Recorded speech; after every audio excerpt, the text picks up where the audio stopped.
Dollar. Dirt and money, no soul.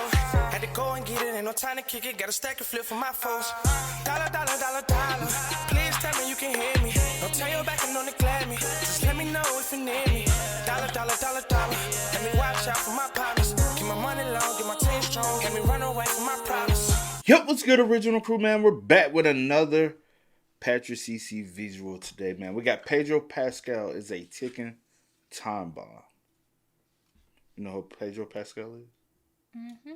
How you doing? He warmed up. Yeah, you went I up. do know who he is. How you know him?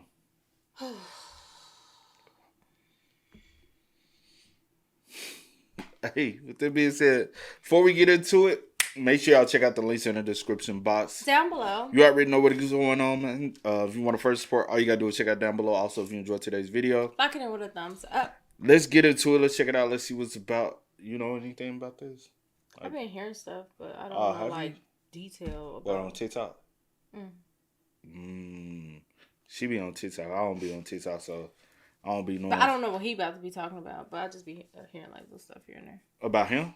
Yes, like yeah. Let's just get into it. I'm saying, is there drama? Like, I don't know. I ain't asking you to go with detail. I know. I'm saying like I don't know like details to like speak on it.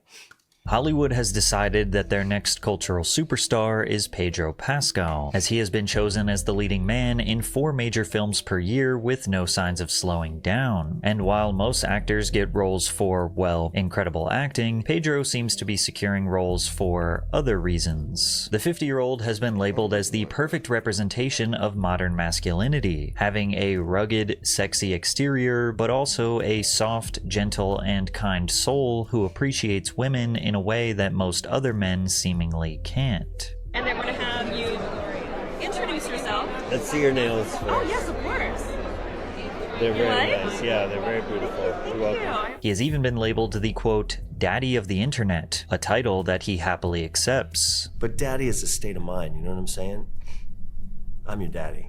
And as if he couldn't be any more of a heartthrob, he is being praised for bravely using his platform to speak on sensitive political issues. I want people to be safe and to be protected, and I want very much to live on the right side of history. Pedro Pascal has checked all the boxes to be considered a modern-day Hollywood superstar, but others are not exactly hyped on his dominance. Pascal fatigue is starting to kick in, and opposers are pointing out that he may just be the newest product of Disney's over-manufactured celebrity machine, less about talent and more about aligning with their social vision for the future. And just like every other celebrity that gets this much praise this fast, he feels like a ticking time bomb, and that same level of obsession that boosted him up might also be what eventually destroys him. Pedro Pascal was a failing actor for 20 years, surviving off the royalties from one television episode appearance in 1999. He said, "We're talking about being able to see a doctor, getting sick, having surgery, paying my rent. I had less than $7 in my bank account, and a residual from Buffy the Vampire Slayer showed up and saved the day, and literally is the reason I was able to stay in Hollywood and not give up." For 2 decades, he was just another background face, never the star, and definitely not a known name in Hollywood. At 36 years old, Pedro Pascal was living paycheck to paycheck, seriously considering if it was time to give it all up and explore something else. And then he got a role that would drastically change his life. Game of Thrones absolutely dominated TV for almost a decade, and season 4 is where it seriously peaked. You couldn't go to school, your job, or a local bar without someone saying the phrase, "Winter is coming."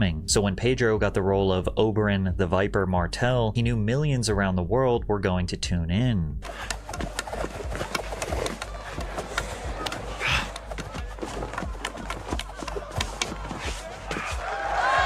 Now, much like the role... I've still never seen not one episode. Of Game of Thrones. Yeah, have you? We should binge it. Have you ever watched it? I tried to start on it, but no.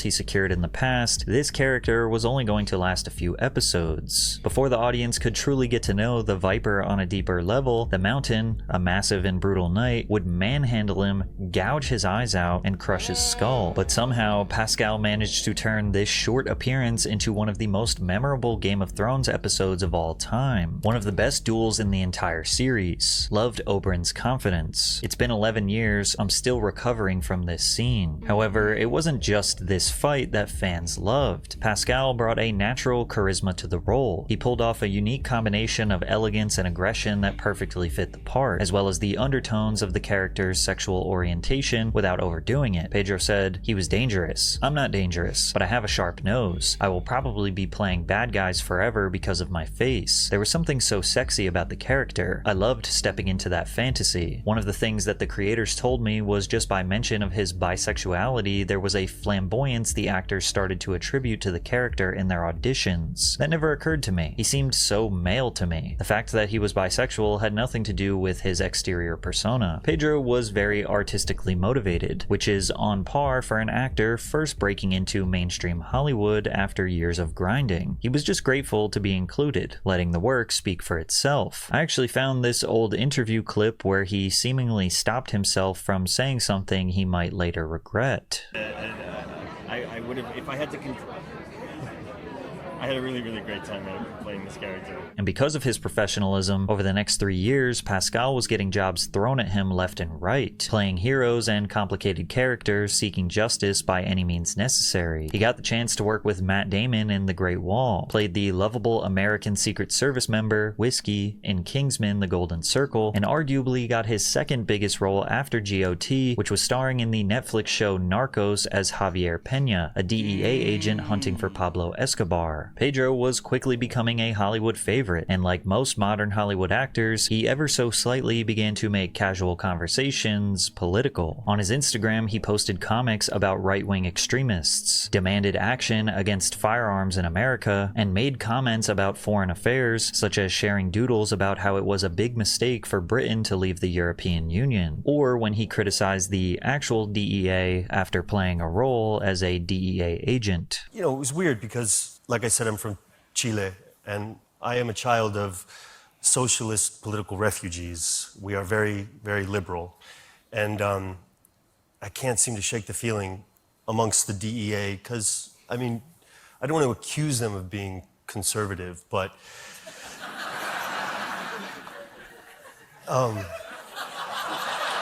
But he wasn't necessarily on an all-out crusade to associate politics with his work. He still had a brand to build, and he really started developing a fan base through his interviews, like this one with Chelsea Handler. This interview was supposed to be about him, but fans loved how he sat back and seemingly got more enjoyment out of her discussing her personal projects and crazy stories. So I did one, Chelsea Does Marriage was my first one, which is all about my personal feelings about marriage and exploring with my family. It was very personal. It was like talking to my ex-boyfriends, talking to people who've been married for like 65 years, talking to people who were in 65 days. Yeah, 65 days, exactly. People who are in like a throuple relationship, like two women and a man that like operate as a couple. It's called a throuple, that's a thing now. Pascal's body language and soft responses fed into the idea that he was this sensual, calm, and attractive person, and the fans loved it. He has a really hot voice. When he says, "Yeah, geez, my ovaries, this is what a real man looks like." And this is where the roots of Pascal mania really started to emerge in the press. The media ran with the narrative that he was a new sexual icon, and that he was an example of positive masculinity in a world full of toxic masculinity. He was boasted as what women craved and what men should aspire to be, and his newfound popularity commanded another wave of huge film opportunities, like landing the title role in Disney's The Mandalorian in 2019. That show didn't just pull in Star Wars fans, it brought in over 100 million Disney Plus subscribers and won 14 Emmys across its first 2 seasons. Pedro's quiet, masked performance was suddenly being called iconic. Then came Wonder Woman 1984, the unbearable weight of massive talent alongside Nicolas Cage, and massive buzz around HBO's The Last of Us series, which premiered in early 2023. That show pulled in over 30 million viewers across platforms in its first first few weeks, becoming one of HBO's most successful series debuts since Game of Thrones. It seemed like no matter what type of project Hollywood greenlit, they found a way to slot Pedro in. Big budget superhero movies, moody post-apocalyptic dramas, indie short films, romantic comedies, he was everywhere all at once. The media dubbed it the year of Pedro Pascal. By the start of 2023, Variety, GQ, Vanity Fair all ran features praising his rise from struggling actor to A-list star. He was being nominated for Golden Globes, Critics' Choice Awards, and there was even some Oscar talk surrounding his name. But I would be seriously lying to you if I said that much of fans' conversation surrounding Pedro was about his phenomenal acting. It was more about his image, what he represented, because Pascal had a few specific qualities that made him the perfect modern male superstar in Hollywood. Actors used to be slightly mysterious. They had odd personalities that gave them an interesting aura. Now they post themselves doing TikTok dances because, well, they're just like you, and they love TikTok, just like you. The modern Hollywood star is constantly trying to seem relatable and down to earth because social media has slowly dismantled the value of a celebrity. Social media has opened the door for actual normal people to have influence, to have fans, to make money by entertaining others. And it turns out you don't have to have this overly glamorous life to have millions of followers. You can just be a normal person with a camera and a good idea. It seems like Hollywood has taken note of this and wants all of the benefits that come with the appeal of a regular person with influence and hope that you ignore their multi-million-dollar homes, exclusive parties, supercars, high fashion, PDF file allegations, and all other lavish...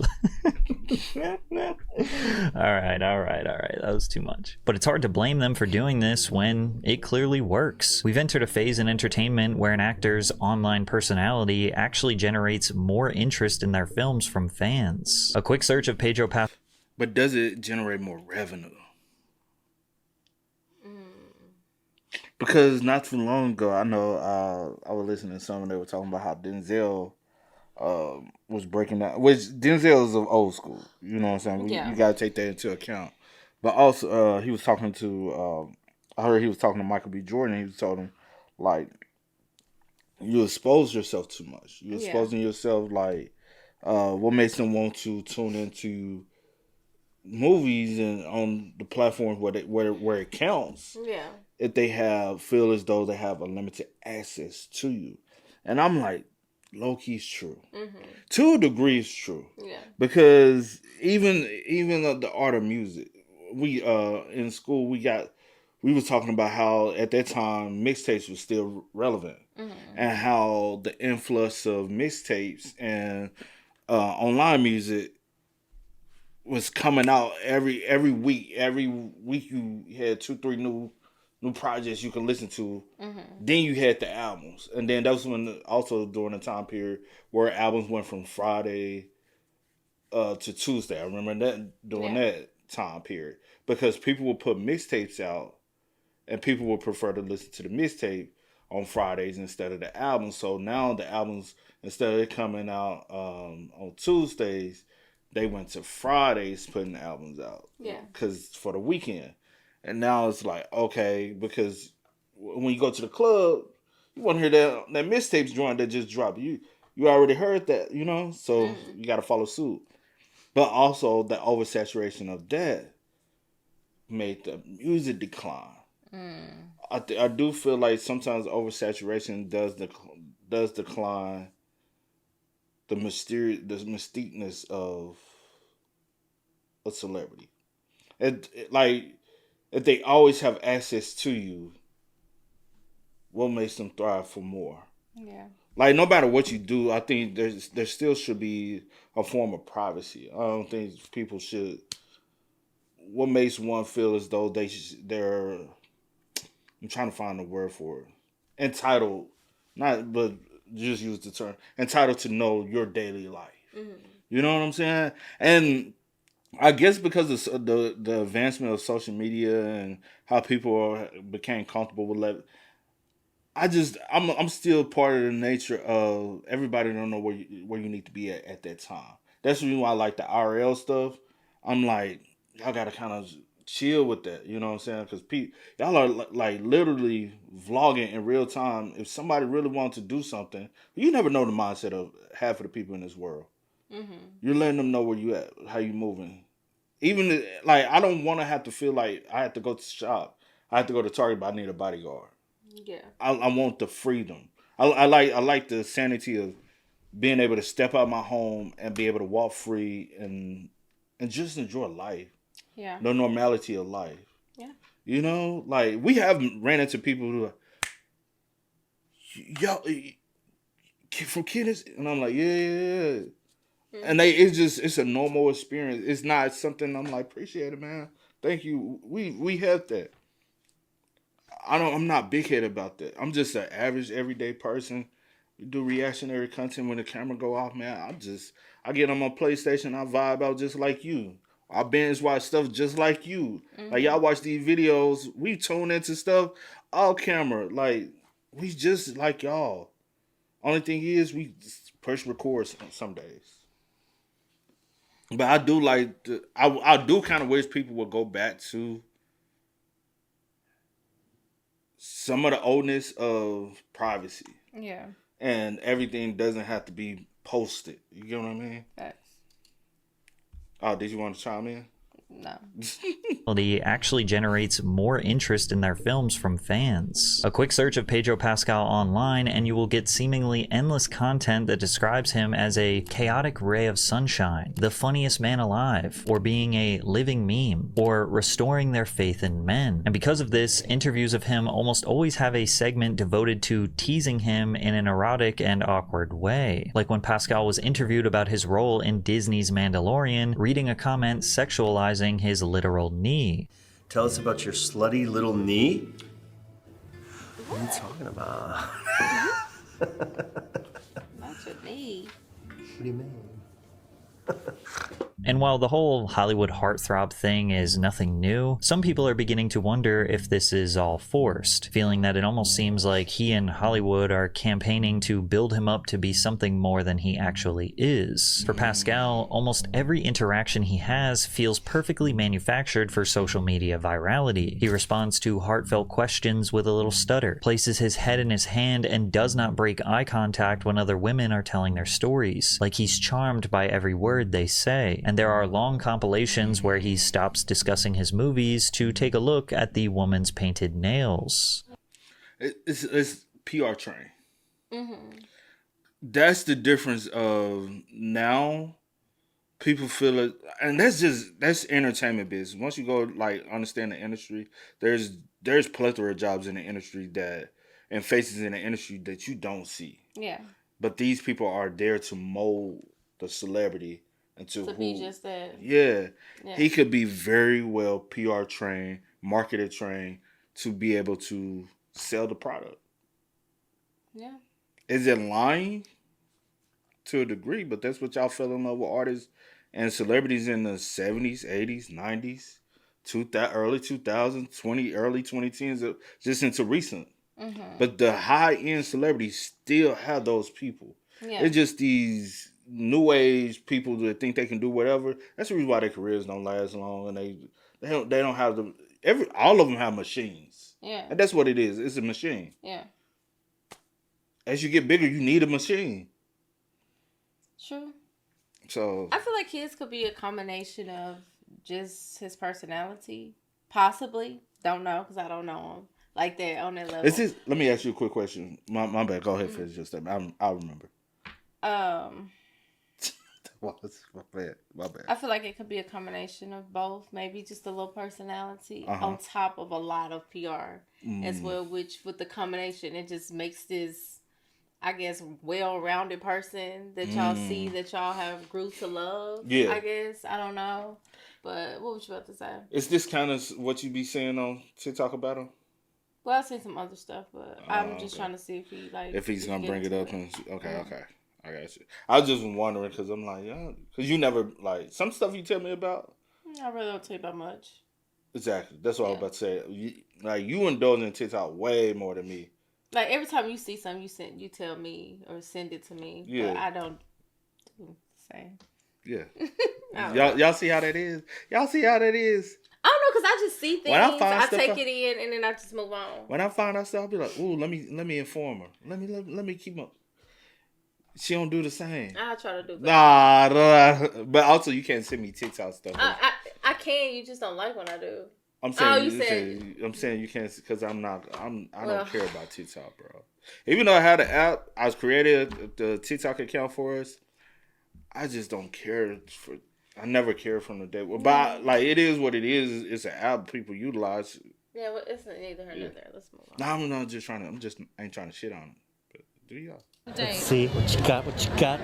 Oh, they're gorgeous and glowy. That's a beautiful. It's like cotton candy with the sparkle. They're gorgeous. Thank you. And I'm going to have you introduce yourself. Let's see your nails first. Oh, yes, of course. They're very What? nice. Yeah, they're very beautiful. Thank You're you. welcome. I appreciate it. Okay, especially food. Anyway.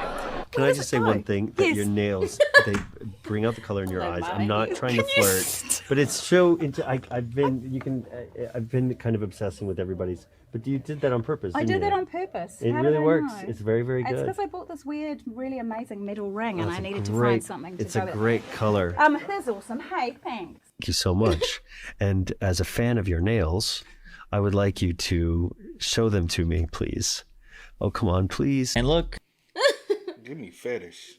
You probably got a fetish with nails And these hands. Some people do got fetish of hands. with hands and nails. Same and way with like- some people have a fetish of toes, And and like have toes and to be feet very and stuff like yeah. that. Mhm. So some people it might There's fetishes for it might be a everything. fetish.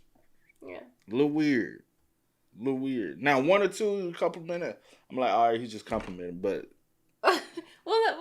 it's a little weird. I'm one to appreciate some good nails. Just look at my fiance's. Now those are nice nails. Pedro Pascal would have a stroke if he saw these with the way he is just handing out compliments to anyone with a weak-ass paint job. The point is, he might appreciate some good nails, but the way he appreciates them comes across as gay best friend, performative for social media virality. And just for clarity, he is not gay. But Pascal made it clear that he liked the positive attention he was receiving, particularly with being called the daddy of the internet. So what are you? Are you the daddy of the internet? What's internet daddy? Me. Yeah, you are. It got to a point where seemingly every interview he did, they brought up this daddy of the internet thing, and he was embracing it. You know you're the daddy of the internet, right? I call Pedro Pascal a DILF and think he's my cool, slutty father. Oh. Yep. I am your cool, slutty daddy. When he took this lie detector test with Vanity Fair, he tried to tell them that he didn't see himself as a Hollywood heartthrob, only to be caught in a lie immediately after. Do you think you're a heartthrob? I don't think He's lying. Really? That's right. Yes, I am. Yes, I'm a heartthrob. Am I lying? That's the truth. I'm a heartthrob. Is it a lot of pressure being a heartthrob? No. Do you ever look at Instagram accounts devoted to you being a heartthrob when you're feeling down? Yes, I do. And while this could be perceived as something silly, it's hard for him to have humility when he literally spends his time consuming content that is praising him. And since he knows exactly what people want by studying fan accounts, he seemingly will also clip farm during his interviews, because he knows how much his fans love their internet daddy. You or this man, Oscar Isaac? I'm a bigger daddy than him. I'm older than him. Although he's a real daddy. He's got kids and I don't. But daddy is a state of mind, you know what I'm saying?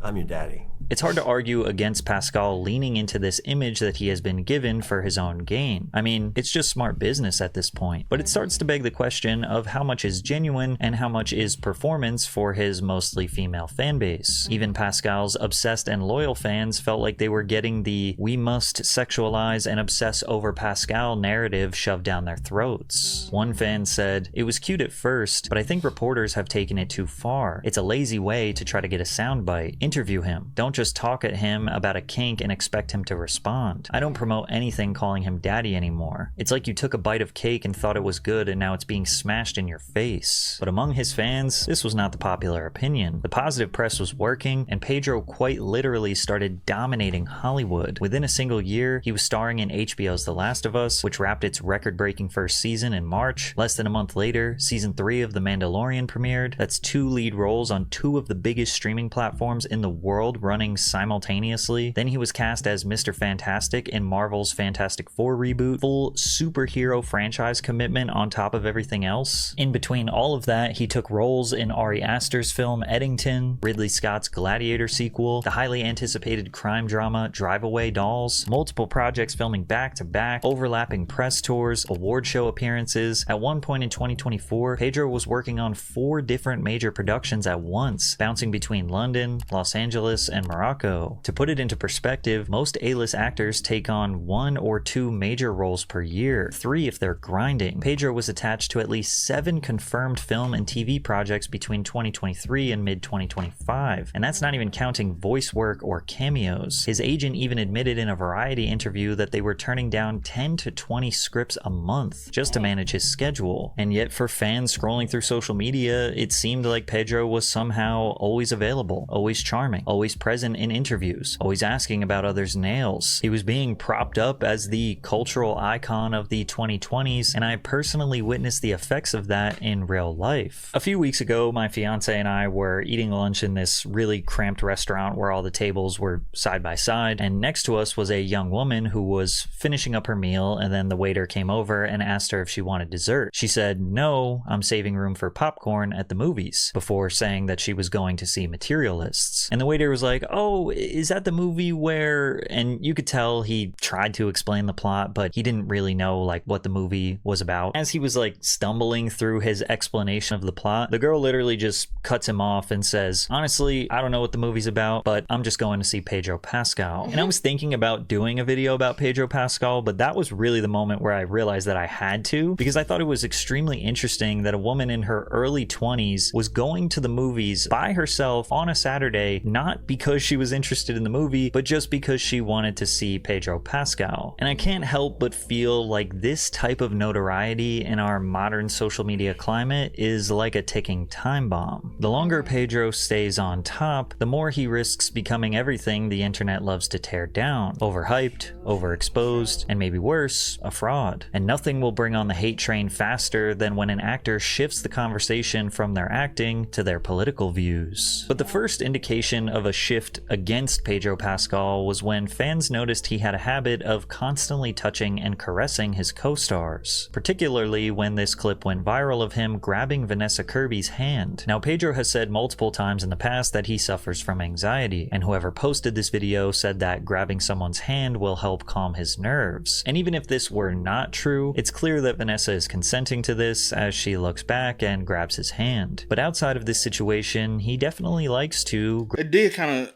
I don't know. I might be reading into it wrong, but when he like did like this, because she might already know. So when he did like that, it might be a signal to, hey, I'm feeling overwhelmed. She was like, all right, come on.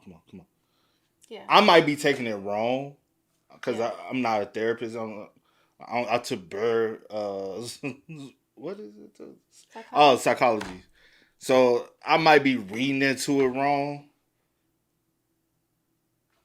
I don't know his interpretation. Well, reason, true like reason. his reason, or if she knows and that's the reason why she grabbed, or she just like they just cool like that. Yeah. Or whatever the case may be. Because it looked like there might be there for a movie. Because I have heard, that was one of the things I've heard, that he's very touchy-feely with his co-stars and stuff like that. But the co-stars have never come out and said that he's made them uncomfortable. It's the fans. But also, we see these clips. We do know that they won't come out. Yeah, I know.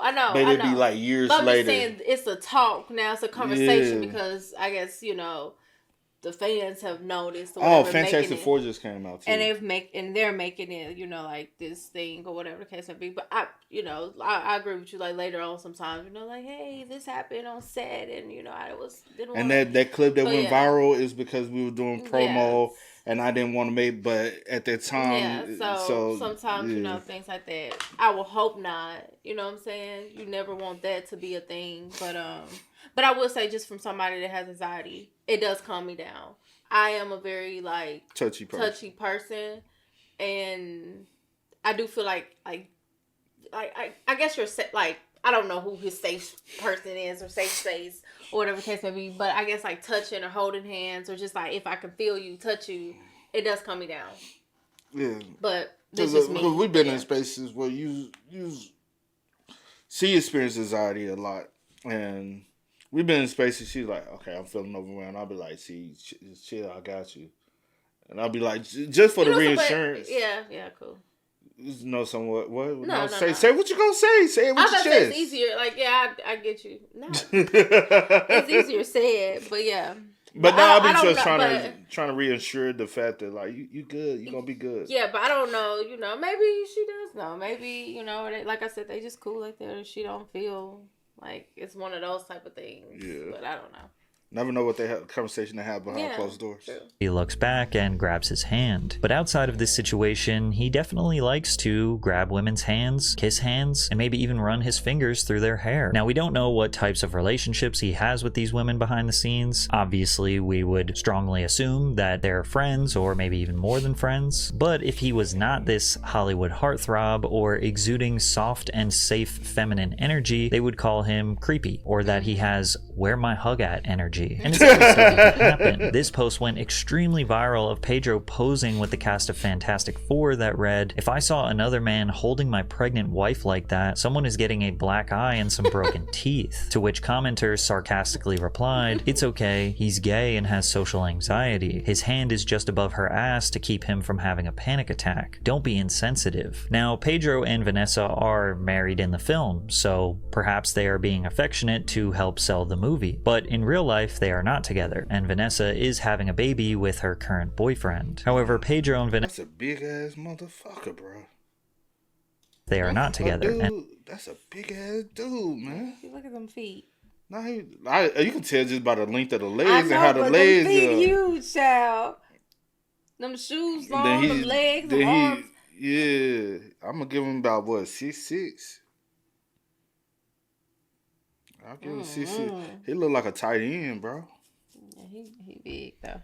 Vanessa is having a baby with her current boyfriend. However, Pedro and Vanessa being touchy-feely is not exactly new and have really been doing it for the build-up of this film, but what really set off the Pedro-Pascal opposition was after Donald Trump's re-election in 2024. Pedro became more noticeably vocal, posting an underlined quote on Instagram that said, "Anger restores the gift of clarity of vision, which is hard to attain in any other state." And from here, he refused to stay silent anymore, frequently posting about global affairs and gender rights, going as far as attacking his fan base if they disagreed with him. Someone said, "You are my favorite actor, I'm unfollowing you, BS." He said, "No," sarcastically. Another fan said, "Man, you were my favorite actors until this." He said, "That's too bad. Wait, no, I don't give a shit." And even though he was getting some pushback, he mostly was getting praised for unapologetically vocalizing his political opinions, specifically in support of his transgender sister, Lux Pascal. In April of 2025, the UK Supreme Court ruled that trans women should not be recognized as women, and one of the supporters of this decision was J.K. Rowling, who felt that feminism didn't apply to transgender people in the forms of sharing bathrooms and private spaces. On her yacht, she...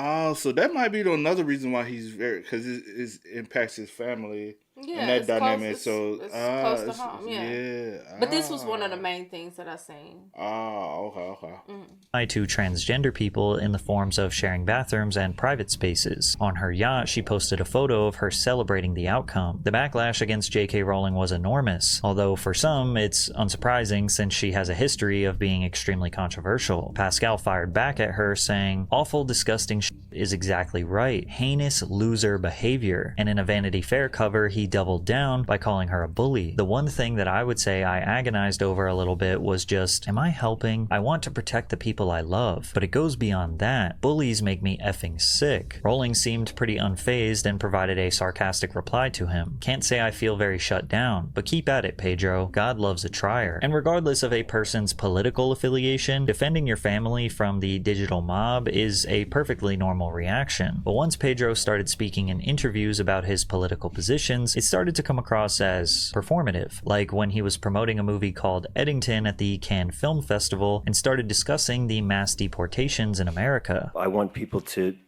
be safe and to be protected, and I want very much to live on the right side of history. And I'm an immigrant. My parents are refugees from Chile. I myself was a refugee. We fled a dictatorship, and I was privileged enough to grow up in the U.S. and after asylum in Denmark. And if it weren't for that, I don't know what would have happened to us. And so I stand by those protections.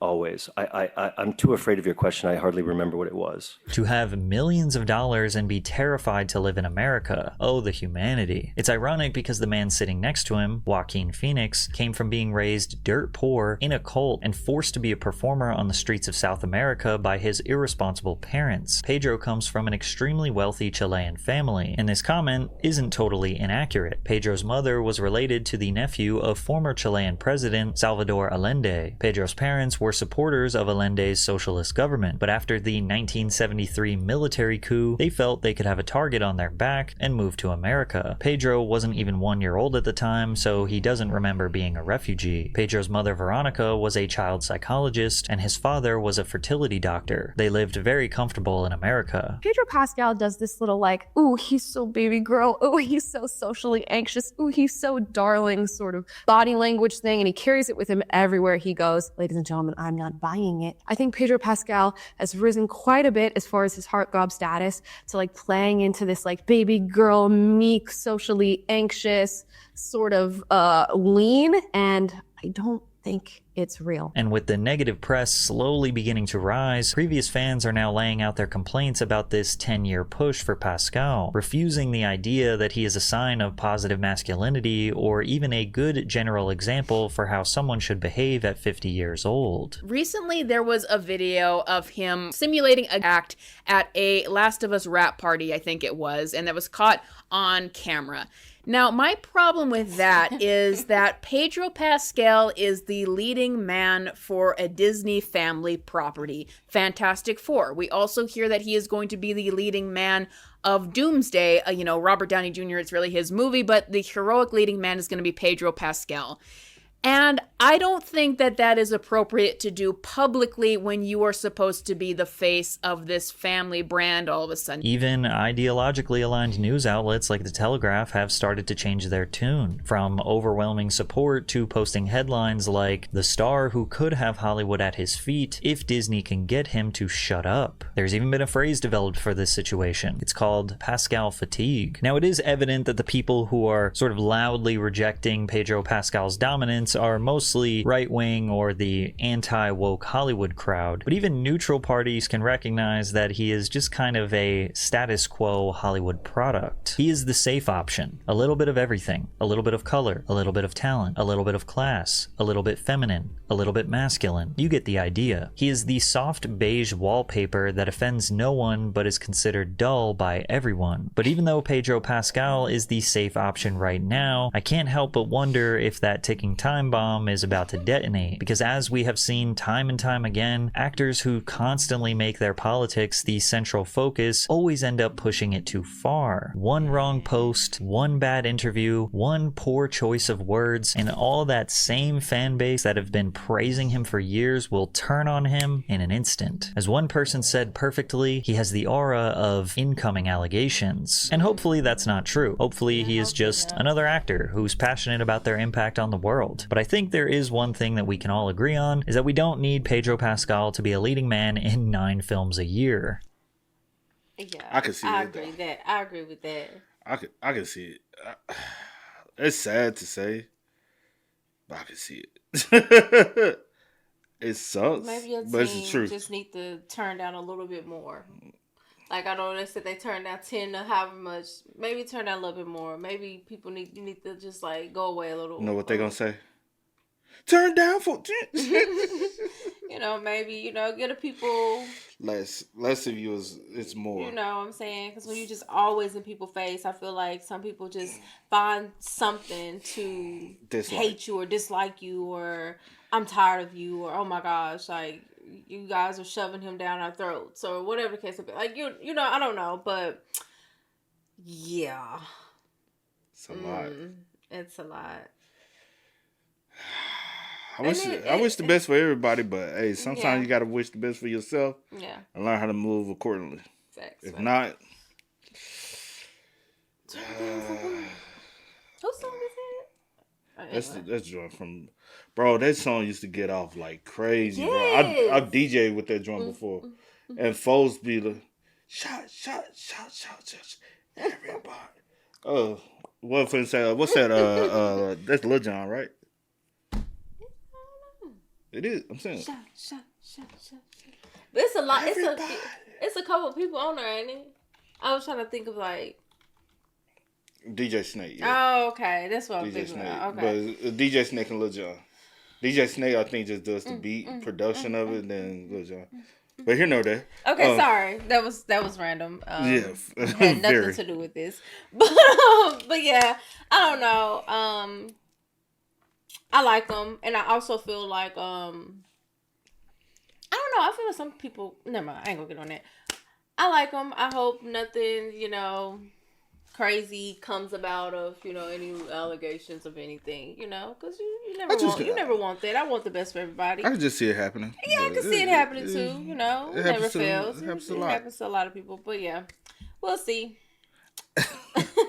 Hey man, y'all spam us up in the comments. Let us know y'all thoughts. Please do. In the comment section down below. But until next time, y'all know how it go, man. I do go by the name DJ New Kid. This is we are. We are. Go and get it, ain't no time to kick it. Got a stack of flip for my folks. Dollar.